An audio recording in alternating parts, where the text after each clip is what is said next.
Welcome to F online classes 7th class. कैसे हैं आप सब? हमारा नेक्स्ट चैप्टर है Obama the popular American president. तो let's start our chapter. The election of Barack Obama the African American the present president of United States of America is a historic event. हाँ, तो ये कह रहे हैं कि Barack Obama का जो इलेक्शन हुआ है, जो कि एक अफ्रीकन अमेरिकन थे, और वो क्या बने, present president of the United States of America. यानी वो ये पुरानी बुक है, तो कह रहे हैं कि अब प्रेजेंट प्रेसिडेंट है। हालांकि उनके बाद तो डोनाल्ड ट्रंप बन गए और उसके बाद अब दूसरे भी बन चुके हैं प्रेसिडेंट। तो ये उस पुरानी बुक है, तो इसलिए प्रेजेंट लिखा हुआ है। ठीक है, तो ये प्रेसिडेंट बने कहाँ के, यूनाइटेड स्टेट्स ऑफ अमेरिका यानी यूएसए के प्रेसिडेंट बने। और इनका प्रेसिडेंट बनना जो है वो एक ऐतिहासिक इवेंट था, यानी एक ऐसा इवेंट जो इतिहास के पन्नों पर छपा रह जाएगा। यानी मतलब एक बहुत ही अजीब सी बात जो कोई सोच नहीं सकता था। ठीक है, like our Abdul Kalam Obama too is seen as a people's man. कह रहे हैं हमारे अब्दुल कलाम की तरह ही ओबामा को भी कहा जाता है कि ये भी क्या है, लोगों के लिए काम करने वाले शख्स हैं। The rise of Obama from a gutter to the highest office of America and one of the most powerful and influential made news all over the world. तो इन्होंने बताया कि ओबामा का एक गडरिये से, गडरिया किसको बोलते हैं, गॉदर मतलब गडरिया यानी जो बकरियां चराता है ना, चरवाहा जिसे बोलते हैं, बकरियां भेड़ वगैरह चराता है, उससे मतलब उस सिचुएशन से लेकर, उस प्लेस से लेकर कहाँ तक, अमेरिका के हाईएस्ट ऑफिस तक पहुंचना, यानी वहाँ के प्रेसिडेंट बन जाना, ये जो है दुनिया की बहुत ज़्यादा पावरफुल और बहुत ही असरदार न्यूज़ थी। ठीक है, जो पूरी दुनिया में फैली। It is taken as a victory of the poor black man in America over the rich white man. तो कह रहे हैं कि इसको इस तरह लिया गया कि ये जीत थी किसकी, गरीब और बेचारे काले लोगों की। ठीक है, काले में ये अब रेसिज्म चलता है अमेरिका में। तो कह रहे हैं कि ये एक जीत थी काले और गरीब लोगों की, अमेरिका के किसके ऊपर, गोरे और सफेद यानी गोरे सफेद एक ही बात हो गई, और अमीर लोगों के ऊपर। इसको इस तरह लिया गया। Barack Hussein Obama was born on August 4, 1961 in Honolulu, Hawaii. He grew up herding goats with his father Barack Obama. कह रहे हैं कि बराक हुसैन ओबामा का जन्म कब हुआ, 4 अगस्त 1961 होनोलुलु में हुआ। होनोलुलु एक जगह है हवाई में। हवाई जो है वो एक आइलैंड है जो यूएसए में ही है। तो वो उनका जो मतलब बचपन कैसे गुजरा कि वो अपने पिता के साथ क्या करते थे, बकरियां चराते थे, यानी बकरियां या भेड़ वगैरह चराते थे। और उनके पिता कौन थे, हुआ the domestic servant to the British. वो एक ब्रिटिश के घर में एक डोमेस्टिक सर्वेंट थे, यानी नौकर थे। His mother and Dunham was a white American. At the time of his birth Obama's parents were students at East West Center of the University of Hawaii. तो कह रहे हैं कि उनकी जो माता है उनका नाम है एन डेनहम, जो कि एक वाइट अमेरिकन थी। यानी इनके जो पिता थे वो एक ब्लैक अमेरिकन थे और उनकी जो माता थी वो वाइट अमेरिकन थी। और जब उनका जन्म हुआ तो ये दोनों ही स्टूडेंट थे। ओबामा के जो पेरेंट्स हैं वो स्टूडेंट्स थे कहाँ पर, east West Center of the University of हवाई, यानी ये यूनिवर्सिटी हवाई की, वहाँ पर ये दोनों स्टूडेंट थे। Obama's parents separated when he was 2 years old and later divorced. His father went to Harvard to pursue PhD studies and then returned to Kenya. कह रहे हैं कि ओबामा के माता पिता अलग हो गए जब वो 2 साल के थे और उसके बाद उन दोनों की डाइवोर्स हो गई। उनके पिता जो है वो हार्वर्ड चले गए, हार्वर्ड यूनिवर्सिटी, किस चीज़ के लिए, पीएचडी की स्टडीज़ को कंप्लीट करने के लिए। और वहाँ से कंप्लीट करने के बाद फिर वो केन्या चले गए। Obama attended school in Jakarta where classes were taught in Indonesian language. At the age of 10 he return to Hawaii to live with his mother. कह रहे हैं ओबामा जो है वो जकार्ता में, उन्होंने जकार्ता जो है एक आइलैंड है इंडिया के साउथ में है। ठीक है, तो ओबामा ने जकार्ता में स्कूल अटेंड किया। वहाँ पर जो क्लासेस थी वो इंडोनेशियन लैंग्वेज में पढ़ाई जाती थी, ली जाती थी क्लासेस वगैरह। 10 साल की आयु में वो अपनी माता के पास वापस आ गए, यानी हवाई आ गए। ठीक है, he was enrolled in the 5th grade at a well respected school. कह रहे हैं कि उनका जो एडमिशन हुआ वो 5वीं क्लास में हुआ, बहुत ही अच्छे रेप्यूटेड स्कूल के अंदर। This is way Obama first became conscious of racism and what is meant to be an African American, negroes और अफ्रीकन अमेरिकन। तो कह रहे हैं कि यहाँ ये वो जगह थी जहाँ पर ओबामा जो है इस चीज़ को लेकर के थोड़े से कॉन्शियस हुए कि रेसिज्म क्या होता है। अब तक उन्हें नहीं मालूम था कि रेसिज्म क्या होता है। यहाँ उन्होंने बहुत इस चीज़ को फील किया कि अफ्रीकन अमेरिकन होना क्या होता है, यानी नीग्रोज क्या होते हैं, उनकी क्या परेशानियाँ होती हैं। As they are now called were treated badly by many and even look down upon. कह रहे हैं कि और यहाँ पर बहुत सारे लोगों ने उनको बहुत बुरी तरीके से भी ट्रीट किया और कई लोगों ने उनको नीचे दिखाने की भी बहुत कोशिशें की। Obama graduated from Punahou and went on to Occidental College in Los Angeles, where he became serious about his studies. कह रहे हैं कि ओबामा ने ग्रेजुएशन किया पुनाहो से, उसके बाद वो ऑक्सीडेंटल कॉलेज चले गए लॉस एंजलिस में। ठीक है, ये भी यूएस में ही है। Where he became serious about his studies, जहाँ वो अपनी स्टडीज़ को लेकर थोड़े सीरियस हो गए। Midway through, he transferred to the prestigious Columbia University in New York City. कह रहे हैं इसी बीच जो है उनका ट्रांसफ़र जानी मानी यूनिवर्सिटी कोलंबिया यूनिवर्सिटी में हो गया जो कि न्यूयॉर्क में है. He also began to explore his African roots and not long after his father's death. कह रहे हैं कि वो अपनी अफ्रीकन रूट्स को यानी क्योंकि उनके फादर जो है वो अफ्रीका को बिलोंग करते थे, वहाँ की रूट्स को यानी वहाँ की जड़ों को ख़त्म नहीं करना चाहते थे. तो इसलिए लेकिन फिर उनके पिता की डेथ हो गई तो फिर वो वहाँ गए उन लोगों से मिलने के लिए, अपने रिश्तेदारों से मिलने के लिए. Travel to meet his relatives in Kenya for the first time. तो उन्होंने सफ़र किया केनिया तक और वहाँ पर वो अपने रिश्तेदारों से मिले पहली बार. After he earned his under graduate degree in political science he became a community organiser in Harlem. तो कह रहे हैं कि जब उन्होंने अंडर ग्रेजुएट डिग्री कंप्लीट कर ली पॉलिटिकल साइंस में, उसके बाद वो एक कम्युनिटी ऑर्गेनाइजर बन गए हार्लेम में. हार्लेम भी एक जगह है.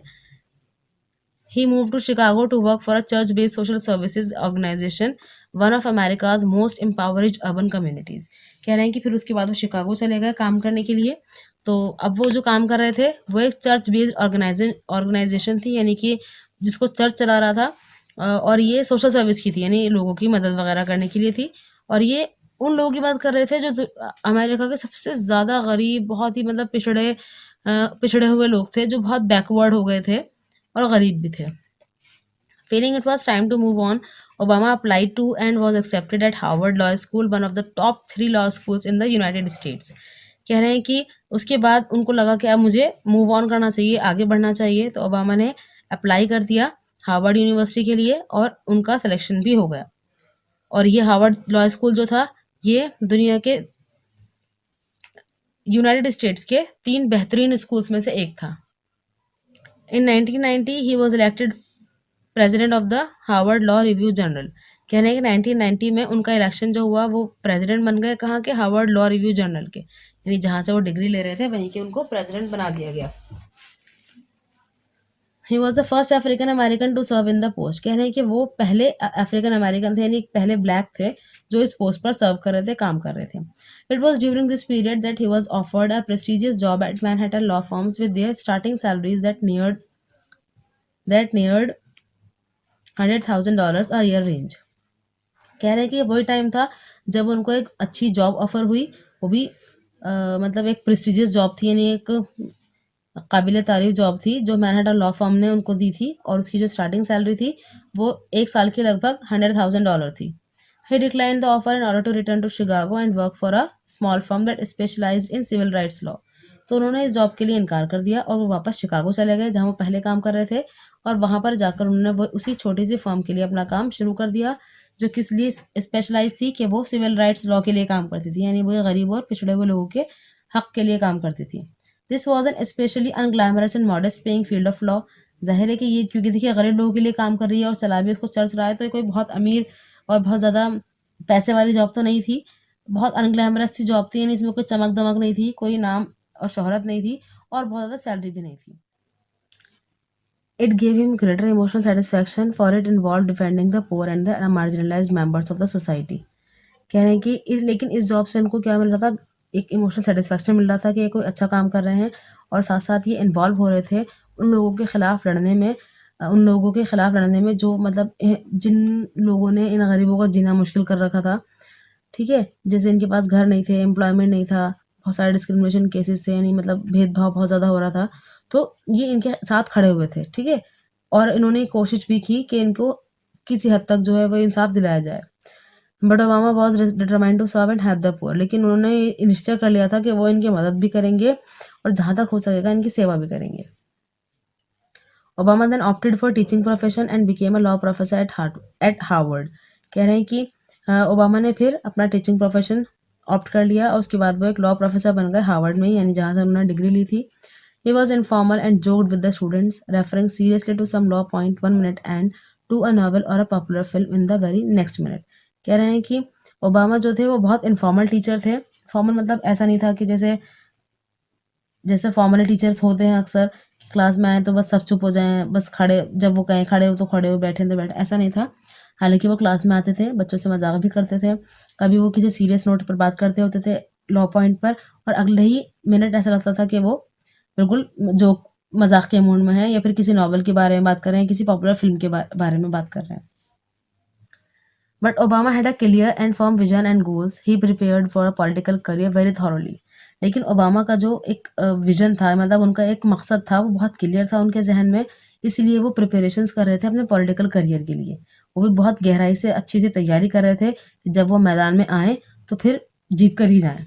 Standing in his favourite classroom he improved his, कह रहे हैं कि अपनी फेवरेट क्लासरूम में खड़े होकर उन्होंने अपने अंदर बहुत सारे इम्प्रूवमेंट्स किए। His public speaking style and debating abilities, तो उन्होंने पब्लिक स्पीकिंग स्टाइल यानी कि कैसे हम पब्लिक में किस तरह बात की जाए और किस तरह डिबेट की जाए, इन एबिलिटीज़ को उन्होंने अपना डेवलप किया अपने अंदर अपने क्लासरूम के थ्रू, क्योंकि उनको एक इन्फ्लुएंशियल पॉलिटिकल पर्सनालिटी बनना था। ठीक है। Dennis Hutchinson a colleague said he tested his ideas in classrooms, तो इनके जो एक कलीग थे, उन्होंने डेनिस हटचिंसन उनका नाम है, तो उन्होंने कहा कि वो अपने आइडियाज़ को अपने क्लासरूम में टेस्ट करते थे, यानी उनकी जो भी बात होती थी वो क्लासरूम में टेस्ट करते थे कि किन किन लोगों का क्या क्या रिव्यू हो सकता है, मतलब उससे एक अंदाज़ा लगा लिया करते थे, क्योंकि ये कहा जाता है कि क्लासरूम जो है वो समाज का एक छोटा रूप होता है। उसके अंदर सभी तबके के, सभी धर्मों के, सभी जातियों के लोग आकर बैठते हैं, मतलब बच्चे आकर बैठते हैं, तो यानी जैसे समाज में वो रहते हैं वैसे ही वो बिहेव करते हैं। He taught 3 courses, his favorite one dealing with equal protection areas of constitution. कह रहे हैं कि वो 3 courses पढ़ाते थे, यानी 3 subjects पढ़ाते थे। उनका जो फेवरेट सब्जेक्ट था वो था one dealing with equal protection areas of constitution. He showed to the students the problem of Americans electing a black man as president as part of the long struggle of the Negroes for equal status. तो ये बता रहे हैं कि उन्होंने जो अपने students थे उनको ये बताया, उनको ये दिखाया कि किसी किसी भी अमेरिकन के लिए एक ब्लैक मैन को इलेक्ट करना कितना मुश्किल है, वो भी एक प्रेसिडेंट के तौर पर। यानी कि सारी पावर, सारी जो होल्ड है वो उसके पास चला जाएगा, किसके पास? एक ब्लैक मैन के पास। और ब्लैक मैन को तो वो बहुत हकीर समझते थे, तो ये एक बड़ी मुश्किल चीज़ थी। ठीक है। As part of the long struggle of the negroes for equal status, और वो ये भी बताते थे कि किस तरह निग्रोज ने बहुत लंबा एक स्ट्रगल किया है एक इक्वल स्टेटस पाने के लिए, कि हम भी इनके बराबर आ जाएं। यानी जैसे क्या होता है ना, पहले पहले क्या होता था कि ब्लैक स्टूडेंट्स के स्कूल भी अलग है ना, उनके रहने की जगह भी अलग, और वो वाइट से बात भी नहीं कर सकते, शादी तो बहुत दूर की बात है, बात ही नहीं कर सकते। ठीक है। और इनके बीच में अक्सर लड़ाइयाँ हो जाती थी, लड़ाई भी अगर हो गई तो गलती किसकी मानी जाएगी? ब्लैक की मानी जाएगी। ठीक है। तो ये सब चीज़ें थी जो इनको फेस करनी पड़ रही थी। अगर बस में ये लोग बैठकर जा रहे हैं और अगर कोई वाइट पर्सन उसमें चढ़ गया, पहली बात तो बसेस अलग ही थी, लेकिन अगर कॉमन भी हैं कोई बसेस, तो अगर वाइट कोई चढ़ा है उसके अंदर, वाइट मैन और ब्लैक मैन बैठा हो, तो उसको खड़ा होना पड़ेगा। ठीक है। खड़ा होना पड़ेगा और उस वाइट मैन को बैठने के लिए जगह देनी पड़ेगी। तो ये तमाम चीज़ें थी जो फेस कर रहे थे, इसीलिए वो इक्वल स्टेटस चाहते थे कि एटलीस्ट हम जो है हमें इक्वली ट्रीट किया जाए।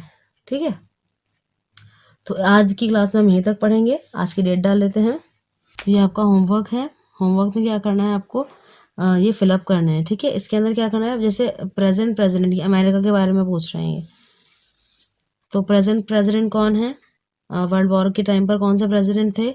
ओबामा से पहले कौन से प्रेसिडेंट थे? और वो प्रेसिडेंट कौन है जिन्होंने स्लेवरी का यानी गुलामी का अंत किया? और फर्स्ट प्रेसिडेंट ऑफ अमेरिका कौन थे?